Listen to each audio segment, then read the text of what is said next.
By now, you know I'm a sucker for a good projector, but this one has a very special trick up its sleeve in the form of this tiny USB-C port with DP alt mode support, but it's configured to work with the Nintendo Switch without a dock. This is BenQ's new GP100A. I'm Sergio IM. Welcome to It Came From a Box.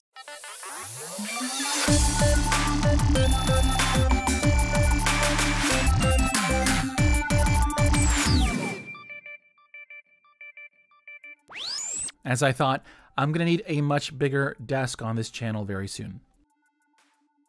First, we have a box, which I'm guessing will have all our accessories. And underneath, we have all this padding for the projector. So let's just take everything out and let's go through one thing at a time. First, we have our paperwork, the chunky power brick, the controller for both the projector and Android TV dongle, which is their new QSO2. And that lives in the projector.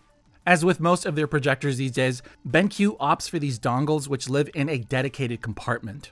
On this one, we just remove a few screws, pop off this top lid, then you just connect it to the HDMI port and the power cable. More on this in a bit. Now the projector has this adorable rounded cube shape with this section at the top for the enclosed lens and the autofocus and keystone sensor. It's in white with this kind of metallic blue, and we have holes all over the side and back for ventilation and audio. It's very skeletonized. Underneath, we have 3 rubber feet, and this long one pops out with the button on the front, and you can adjust the length to give the projector a bit of a lift. And in the middle, we have a 1/4-inch thread, so you can attach it to something like your tripod. Up top, we have our power button, volume control, and input selection, but nothing to navigate the menu with, so for everything else, you'll need to use the included controller, which is actually really nice. Let's take a look at what kind of ports we have out here. First, we have a 3.5mm audio jack, one HDMI 2.0B port, a USB-A port to power devices and read data like movies off a drive, and the star of the show, a USB-C that supports DP alt mode with power delivery. And finally, AC for power. Sadly, it does not have a built-in battery, which I think these type of portable-ish projectors are perfect for, but it makes sense when you consider that USB-C port has to power devices. Now back to that QSO2 dongle. With it, we have full Android TV, which gives us access to the most popular streaming apps for all your favorite movies and shows, and yes, that now includes Netflix since they got certification for it.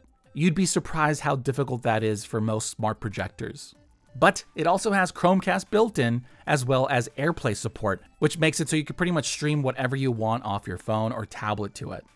All right, so here are all the specs. Feel free to pause to read that, but let's talk highlights. Once I set it up, I was able to fill our 100-inch Elite screen at just 8.7 feet, but you can get an 80-inch screen at just 7 feet and a massive 120-inch image at 10.5 feet. Now, being entry-level, the only physical adjustment we have is that foot that extends on the front. So for everything else, we have digital adjustments, which, although convenient, does come at the cost of performance, so try to avoid them for gaming, but they're fine to use for movies and shows. And in case you forget, don't worry, it will remind you when you connect a console and it detects it. First up, we have 2D keystone with 40 degrees of adjustment on each side, along with a quick and precise auto mode, which is very impressive. Then, if you disable it, you can use their corner pin option. And finally, we have a digital zoom. So it's a 1080p DLP projector with an LED light source that can pump out 1000 ANSI lumens, which is great in the right environment. Now, it's nowhere near as bright as a TV, so to get the best picture out of it, the darker, the better. It also helps to have a dedicated screen, but being that this is a more casual, on-the-go style projector, it'll work well on just about any flat surface in a dark room. At a 100-inch size, up close at this HD resolution, you can see some pixelation, especially if you're used to 4K, but at a normal viewing distance, it looks fine and it's more than acceptable. Moving on to color, it covers 97% of the Rec. 709 color space that in the right lighting gives us a bright and vibrant color palette. Blues and reds look rich and vivid, greens and yellows pop right off the screen, and thanks to a 100,000:1 contrast ratio paired with HDR mode, there's a good amount of detail in shadows and darker scenes, but the black levels could be better. Now to adjust the image, you have all your standard settings, but they also have very user-friendly presets for specific content that take the guesswork out of the equation. As for audio, that's actually a big component here. Inside, we have a 20-watt 2.1 channel audio system featuring their Trevolo speakers, which pack a wallop. Thanks to their sound modes, along with their cinematic sound, we get a clean and immersive sound at even the loudest volume.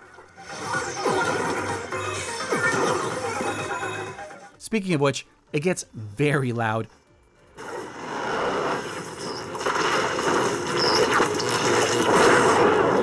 With heavy bass, but for the most part, it doesn't blow out the details. It maintains a good balance that you can really feel, especially with music, which is why it even has a wireless speaker and audio-only mode, which rivals most of the portable speakers I've tested. Finally, let's talk gaming. With a 26.5 millisecond response time at 1080p 60Hz, it's perfect for the Switch, but still works well with all your other consoles. You can hook up your PC, PS5, or Xbox via HDMI, and then we have the versatile USB-C port that supports DP Alt mode, which lets you connect something like the Steam Deck or similar handhelds so you can use them on this huge screen. But it gets even better because it can also work with the Nintendo Switch without the need of a dock. Yeah, they somehow figured out a way to power and connect the Switch, which means you don't have to carry all that additional stuff. It's just plug and play. Super easy to use. It makes this projector the perfect Nintendo Switch companion to bring to a party so you can just bust out multiplayer on the big screen. Use it on a ceiling, a garage door, the floor, whatever flat surface you can access, and you'll be surprised as to how something as simple as a large projected screen does so much to enhance the experience with these games. It just demands attention and makes it feel so epic and fun. All those features together make the GP100A a very unique and solid entry-level projector that's easy to recommend for anyone who's looking to dip their toes into this space. Personally, it's now my go-to for parties because it pairs so well with the Switch due to that USB-C port, but whether you want a big screen for a movie night or to share that multiplayer experience with a group, this projector is a great starting point that's a blast to use. But as always, let me know what you think of it down in the comments below. Let's talk. Also, if you're looking to pick up anything featured in this video and want to support us at the same time, please check out the affiliate links down in the description below. Once again, this is Sergio IM. Thanks for liking and subscribing, and I'll see you for the next box. Thank you so much for watching. If you like this video and want to help us out, you can do so by clicking that thumbs up button. And while you're at it, why not subscribe for more content? It's free. We also love to hear you out, so please leave a comment down below or talk with us on Twitter, Instagram, and Facebook. I'm Sergio IM, and I'll see you for the next box.